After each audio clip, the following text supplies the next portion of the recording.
وہ اس حد تک فاسق اور فاجر بن چکے تھے کہ خوش ہوتے ہوئے وہاں آئے تاکہ ان خوبصورت لڑکوں سے لذت حاصل کر سکیں۔ یہ گھر کے سامنے پہنچ گئے تو لوط علیہ السلام انہیں روکنے کے لیے گھر سے نکلے۔ ان سے فرمایا، اے میری قوم، تمہاری خواہش کے لیے میری بیٹیاں موجود ہیں، یعنی قوم کی عورتیں موجود ہیں۔ نبی قوم کا باپ ہوتا ہے، اس کی بیویاں قوم کی مائیں اور قوم کی عورتیں اس کی بیٹیاں شمار ہوتی ہیں، جیسا کہ سورہ ہود میں آتا ہے۔ کہنے لگے، اے میری قوم، میری یہ بیٹیاں تمہارے لیے پاکیزگی کا باعث ہیں، لہذا اللہ سے ڈرو اور مجھے میرے مہمانوں کے بارے میں رسوا نہ کرو۔ کیا تم میں کوئی بھلا شخص موجود نہیں؟ آپ کی بات کے جواب میں انہوں نے کیا جواب دیا؟ قرآن مجید میں آتا ہے، کہنے لگے، لوط، تو جانتا ہے تیری بیٹیوں یعنی قوم کی عورتوں سے ہمیں کوئی سروکار نہیں، ہم جو چاہتے ہیں تمہیں خوب معلوم ہے۔ لوط کہنے لگے، کاش میرے پاس کوئی قوت ہوتی یا میں کسی مضبوط پناہ میں ہوتا۔ لوط علیہ السلام کے پاس کچھ بھی تو نہیں تھا، صرف ان کی اپنی بیٹیاں ان پر ایمان لائی تھیں، یہاں تک کہ ان کی بیوی بھی کافر تھی۔ بخاری اور مسلم کی روایت ہے، نبی کریم صلی اللہ علیہ وسلم نے فرمایا، اللہ تعالیٰ لوط پر رحمت فرمائے، وہ اللہ تعالیٰ کی طرف پناہ لیتے تھے۔ مفسرین کا کہنا ہے کہ لوط علیہ السلام کے بعد اللہ نے جو نبی بھیجا وہ کسی اونچے خاندان اور قبیلے کا چشم و چراغ ہوتا تھا جو اس کی حفاظت کرنے کے قابل ہوتا تھا۔ لوط علیہ السلام کے ساتھ کوئی مددگار نہیں تھا۔ ایک دوسرے مقام پر اللہ تعالیٰ فرماتے ہیں، اور شہر کے لوگ خوش ہوتے ہوئے آئے۔ لوط نے کہا، یہ میرے مہمان ہیں، مجھے رسوا نہ کرو، اللہ سے ڈرو اور مجھے ذلیل نہ کرو۔ انہوں نے کہا، کیا ہم نے تجھے جہان والوں کے بارے میں منع نہیں کیا؟ یعنی انہوں نے آپ کو تبلیغ وغیرہ سے بھی روک دیا تھا۔ لوط نے کہا، اگر خواہش پوری کرنا چاہتے ہو تو میری بیٹیاں یعنی قوم کی عورتیں موجود ہیں، ان سے کر لو۔ اے پیغمبر، تیری عمر کی قسم، وہ لوگ اپنی مدہوشی میں مست تھے۔ اللہ تعالیٰ نے کسی انسان کی عمر کی قسم نہیں کھائی سوائے نبی کریم صلی اللہ علیہ وسلم کے، اور یہ اعزاز آپ کے شرف، عزت اور تکریم پر دلیل ہے۔ اب ان لوگوں نے گھر میں داخل ہونے کی تیاری کر لی۔ ادھر لوط علیہ السلام نے اپنے تینوں مہمانوں کی طرف دیکھا۔ آپ ان کے لیے فکر مند تھے، لیکن وہ یہ دیکھ کر حیران ہوئے بغیر نہ رہے کہ وہ تینوں بالکل بے فکر بیٹھے تھے۔ اس وقت کی کیفیت اللہ تعالیٰ نے قرآن مجید میں یوں بیان فرمائی ہے، لوط کہنے لگے، تم لوگ تو کچھ انجان سے معلوم ہو رہے ہو۔ اس پر وہ کہنے لگے، ہم تو تیرے پاس وہ فیصلہ لائے ہیں جس میں اس قوم کو شک تھا، اور ہم تیرے پاس حق لے کر آ چکے ہیں، اور بے شک ہم سچے ہیں۔ سورۃ العنکبوت میں اللہ تعالیٰ فرماتے ہیں، فرشتوں نے کہا، اے لوط، نہ ڈر اور غم نہ کھا، یقیناً ہم تجھے اور تیرے اہل کو سوائے تیری بیوی کے نجات دیں گے، وہ پیچھے رہ جانے والوں میں سے ہوگی۔ ہم اس بستی والوں پر ان کے گناہوں کے سبب آسمان سے عذاب نازل کرنے والے ہیں۔ انہوں نے یہ بھی کہا، کہنے لگے، اے لوط، ہم اللہ کے بھیجے ہوئے فرشتے ہیں، یہ لوگ تجھ تک نہ پہنچ پائیں گے، یعنی تجھے تکلیف نہیں پہنچا سکیں گے۔ پھر ان میں سے ایک شخص نے اندر داخل ہونے کی کوشش کی۔ جبریل اٹھے، انہیں ایک ایسی ضرب لگائی کہ تمام کے تمام اوندھے ہو گئے۔ اس بارے میں اللہ کا فرمان ہے، انہوں نے لوط کو اس کے مہمانوں کے بارے میں پھسلانے کی کوشش کی تو ہم نے ان کی آنکھیں مٹا ڈالی۔ اللہ تعالیٰ سورۃ القمر میں فرماتے ہیں، فذوقوا عذابی ونذر، پس میرا عذاب اور ڈرانا چکھو۔ وہ دھمکیاں دینے لگے اور واپس جاتے ہوئے کہنے لگے، ہم تجھ سے کل نبٹ لیں گے۔ انہوں نے سزا محسوس بھی کر لی لیکن پھر بھی توبہ نہ کی۔ اس وقت فرشتوں نے کہا، یقیناً ان کے وعدے کا وقت صبح کا ہے، اور کیا صبح بالکل قریب نہیں؟ صبح تک انہیں مہلت مل گئی۔ فرشتوں نے کہا، اے لوط، اپنے اہل کو رات کے حصے میں لے کر نکل جا اور ان کے پیچھے پیچھے تو چل، اور تم میں سے کوئی پیچھے مڑ کر نہ دیکھے، اور جہاں تمہیں حکم ہو چلے جاؤ۔ اور ہم نے اسے وہ فیصلہ سنا دیا کہ صبح ہوتے ہی اس قوم کی جڑ کاٹ دی جائے گی۔ اسی طرح اللہ تعالیٰ سورۃ الشعراء آیت 170 اور 171 میں فرماتے ہیں، ہم نے اسے اور اس کے تمام اہل کو نجات دی سوائے اس کی بیوی کے جو پیچھے رہنے والوں میں سے تھی۔ سورۃ القمر میں اللہ تعالیٰ فرماتے ہیں، تمام ہلاک ہو گئے سوائے لوط کی آل کے، انہیں ہم نے صبح سحری کے وقت یعنی رات کے آخری حصے میں نجات دی، یہ ہمارا احسان تھا اور اسی طرح ہم شکر گزاروں کو بدلہ دیتے ہیں۔ چنانچہ لوط علیہ السلام نکل کھڑے ہوئے، ان کے ساتھ ان کی صرف 2 بیٹیاں تھیں، وہ بستی سے نکل گئے، پھر صبح ہوئی، روشنی پھیلنے لگی تو عذاب آ گیا، اور صبح سویرے ہی انہیں ٹھہرنے والے عذاب نے آ لیا، پس تم میرے عذاب اور ڈرانے کا مزہ چکھو۔ یہ عذاب کیسا تھا؟ جبریل علیہ السلام آئے، اپنا پر زمین کے نیچے داخل کیا، اس مکمل بستی کو اکھیڑا اور آسمان کی طرف اٹھا کر لے گئے۔ کہا جاتا ہے کہ فرشتوں نے اس بستی کے مرغوں کی اذان اور کتوں کے بھونکنے کی آوازیں سنی اور لوگوں نے فرشتوں کی تسبیح سن لی۔ جبریل علیہ السلام نے ایک چیخ ماری، سب بجھی ہوئی آگ کی طرح ہو گئے، پھر مکمل بستی کو پکڑ کر الٹا دیا، ہر ایک کے لیے آسمان میں پتھر تیار تھا، بہرحال اس کو زمین پر دے مارا۔ اللہ تعالیٰ سورہ ہود میں فرماتے ہیں، پس جب ہمارا حکم آیا تو ہم نے اس کا اوپر والا حصہ نیچے کیا اور ان پر کنکریلے پتھر برسائے جو تہ بتہ تھے، تیرے رب کی طرف سے نشاندار تھے اور وہ ان ظالموں سے کچھ دور نہیں تھے۔ سورۃ الحجر میں اللہ فرماتے ہیں، روشنی ہوتے ہی انہیں بڑے زور کی چیخ نے پکڑ لیا، پھر ہم نے اس کا بلند حصہ نیچے کیا اور ان پر کنکر والے پتھر برسائے۔ سورۃ الشعراء میں اللہ فرماتے ہیں، اور ہم نے ان پر ایک خاص قسم کا می برسایا، پس بہت ہی برا می تھا جو ڈرائے گئے ہوئے لوگوں پر برسا۔ یہ ماجرا بھی سراسر عبرت ہے، ان میں سے بھی اکثر مسلمان نہ تھے۔ بے شک تیرا پروردگار وہی ہے غلبے والا، مہربانی والا۔ سورۃ النجم میں اللہ فرماتے ہیں، اور اس نے الٹائی ہوئی بستیاں گرا دی، پھر ان کو اس چیز سے ڈھانپا جس سے بھی ڈھانپا، مطلب یہ کہ ان پر پتھروں کی بارش برسائی، پس تم اپنے رب کی کون کون سی نعمتوں میں جھگڑو گے۔ یہ شخص بھی پہلے ڈرانے والوں کی طرح ایک ڈرانے والا ہے۔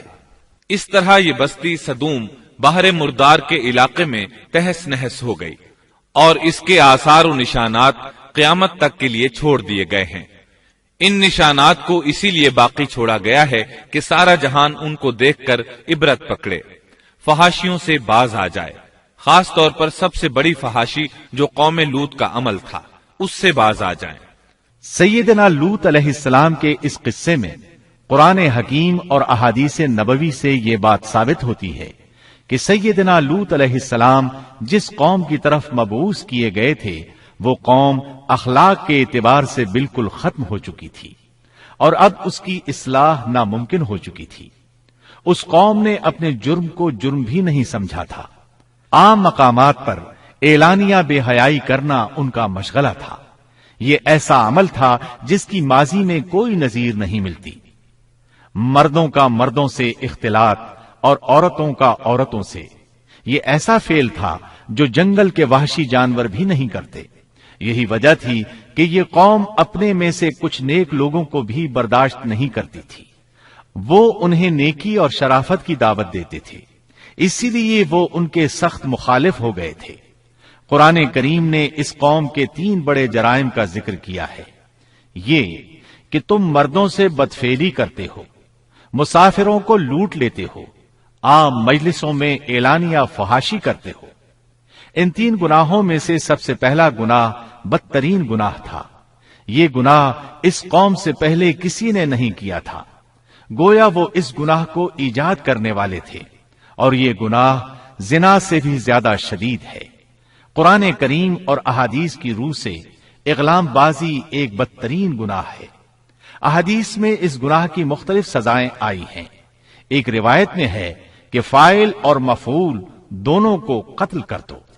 بستی سدوم عذاب کے نزول سے قبل کن حالات سے دوچار تھی، سورۃ الزاریات آیت 35 اور 36 میں یوں بیان ہوا ہے، پھر ہم نے ان سب لوگوں کو نکال لیا جو اس بستی میں مومن تھے، یعنی لوط علیہ السلام اور ان پر ایمان لانے والے.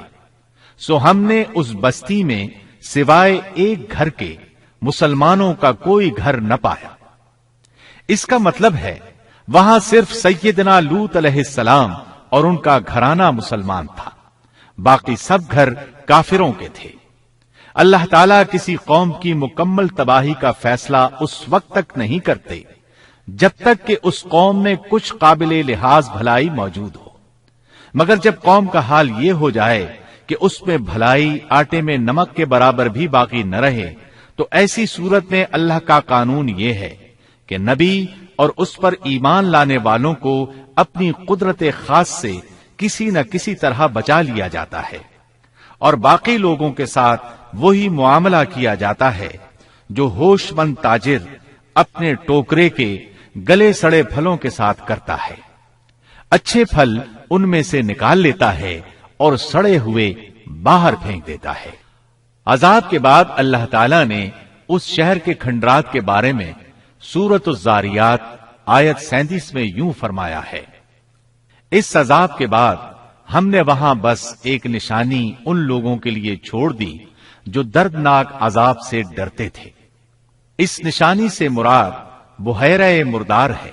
اس کا جنوبی علاقہ آج بھی ایک عظیم تباہی کے آثار پیش کر رہا ہے. ماہرین آثار قدیمہ کا خیال ہے کہ قوم لوط کے 5 بڑے شہر شدید زلزلے سے زمین میں دھنس گئے تھے اور ان کے اوپر بحیرہ مردار کا پانی پھیل گیا تھا.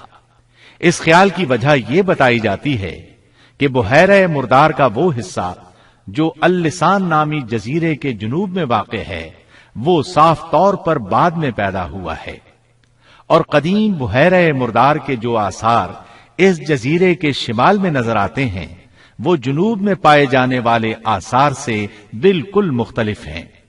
ماہرین آثار قدیمہ نے اس سے یہ بات اخذ کی ہے کہ جنوب کا حصہ پہلے اس بحیرہ کی سطح سے بلند تھا، بعد میں زلزلے سے دھنس کر زمین کے نیچے چلا گیا. اس دھنسنے کا زمانہ بھی 2000 برس قبل مسیح کے قریب معلوم ہوتا ہے، اور یہ زمانہ تاریخ کے اعتبار سے سیدنا ابراہیم علیہ السلام اور سیدنا لوط علیہ السلام کا زمانہ ہے. 1965 عیسوی میں آثار قدیمہ کی ایک امریکی ٹیم کو اللسان جزیرے پر ایک بہت بڑا قبرستان ملا. اس میں 20,000 سے زائد قبریں تھیں. اس سے اندازہ ہوتا ہے کہ قریب ہی کوئی بڑا شہر آباد تھا. اس لیے عین ممکن ہے کہ جس شہر کا یہ قبرستان ہے وہ بحیرہ میں غرق ہو چکا ہو. بحیرہ کے جنوب میں جو علاقہ ہے اس میں اب بھی ہر طرف تباہی کے آثار موجود ہیں، اور زمین میں گندھک، رال، کول تار اور قدرتی گیس کے اتنے بڑے ذخائر پائے گئے ہیں کہ ان کو دیکھ کر یقین ہو جاتا ہے کہ کسی وقت بجلیوں کے گرنے سے یا آتش فشاں کا لاوا نکلنے سے یہاں آگ پھٹ پڑی تھی. اللہ تعالیٰ سورہ ہود کی آیت 83 میں ارشاد فرماتے ہیں: پتھراؤ کا یہ عذاب آج بھی ظالموں سے دور نہیں. مطلب یہ کہ جو قوم اس قوم کی طرح ظلم اور بے حیائی پر جم جائے وہ اپنے آپ کو اس جیسے عذاب سے دور نہ خیال کرے.